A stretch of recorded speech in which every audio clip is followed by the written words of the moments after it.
was pretty good.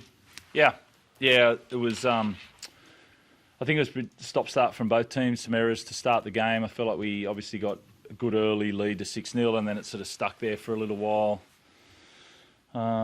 Good position sort of by 25, 30-minute mark, and then just sort of fell off. We opened up a little bit in that. We were a little bit disappointed at half-time.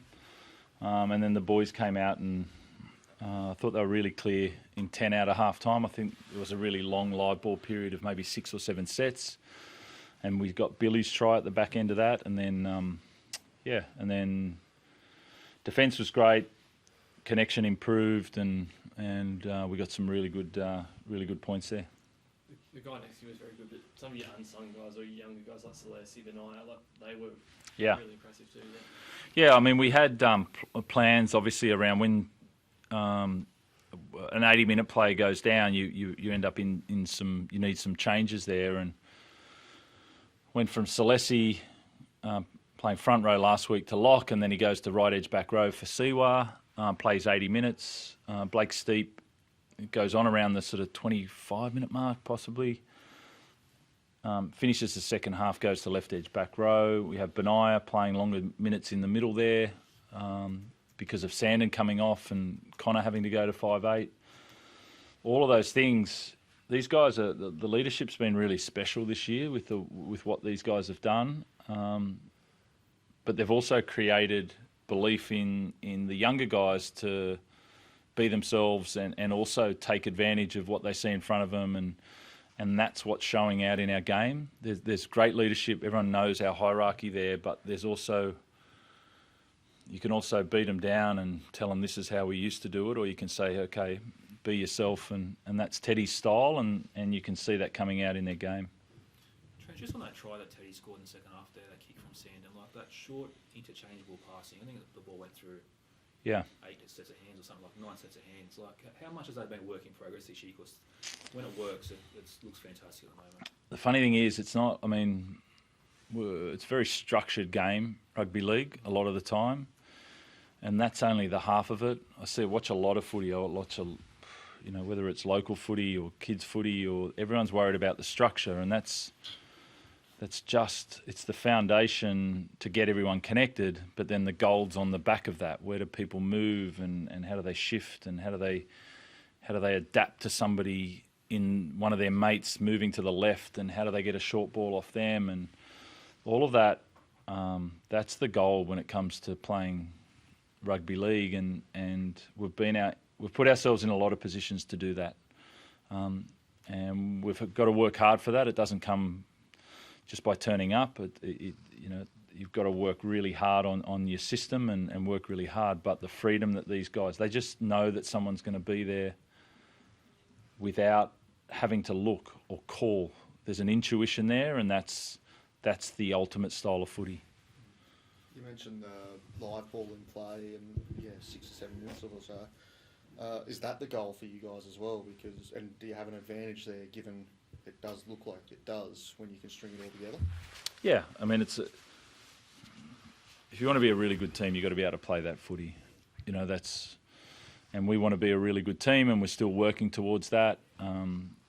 But we want to push as much live as we can. We're happy to play stop-start as well, but we also really want to play live, and the more exposure we get to that, and the more exposure he can play it all day, every day. But it is Celeste and Hugo and learning how to kick, and he kicked beautifully in the long game today, the live ball. Benaya, and how do they move, and then how do you not get everybody in position off a set start and play? Yeah, you can do that, but what happens when you're 5 minutes into a live ball? Can you get in a position for a short pass or just a combination play? And we're still learning that, and there were some good signs of that, but there's still there's a real goal, a long-term goal to get there in the next couple of months.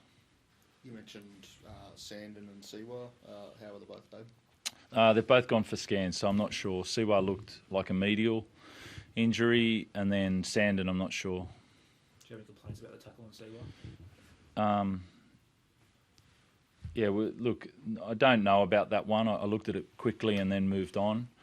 We've just had some MCLs this year. I think that's our 5th. So, that's Yeah, it's really just that we've had lots of 6 weeks of MCLs being out. 5 of them's been really difficult, and that's up to someone else. But it's it's been a tough one for MCLs for us this year. Robbo, I know there's sort of a fair way to go in the season, but when you look at where you guys were up to, say, round 5, and things were at the start of the season, a young team, a lot of injuries, guys out, how impressed have you been with the way the last couple of months have gone, the way they've been able to connect the way they have in unstructured play and just the winning run that you've gone on since then, essentially? Yeah, we've played some good footy. I think there was a fair bit of heat coming early, which was natural, and then we really, as I said, the leadership that they showed. We had a great pre-season, then we got flogged in 3 games in a row, I think, in the pre-season, but we were still a confident team. Our belief was growing, and I think I said at the start, every month we'll get better. And I feel like that's been the case, and there's still to come.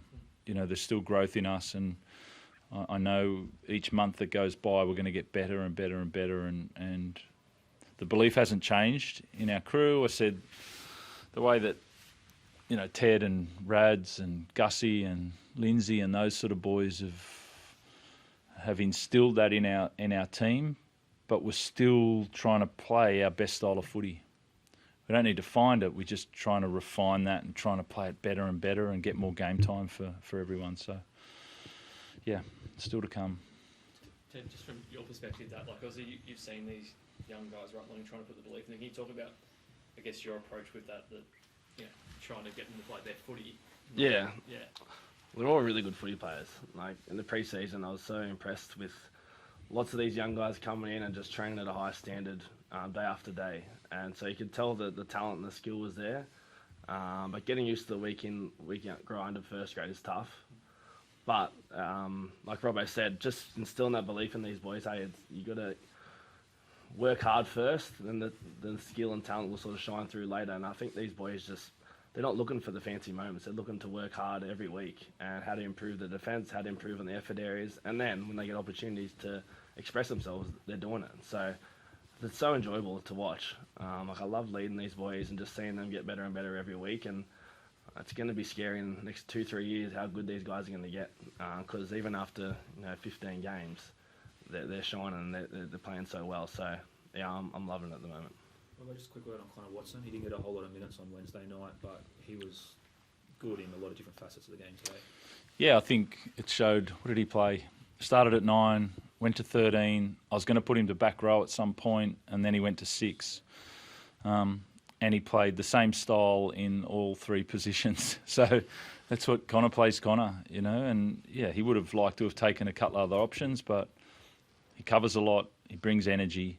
And he sealed that game in game 1 and didn't have the game that he probably wanted completely in game 2, but he's a competitor and he'll give everything for whatever jersey he's got on.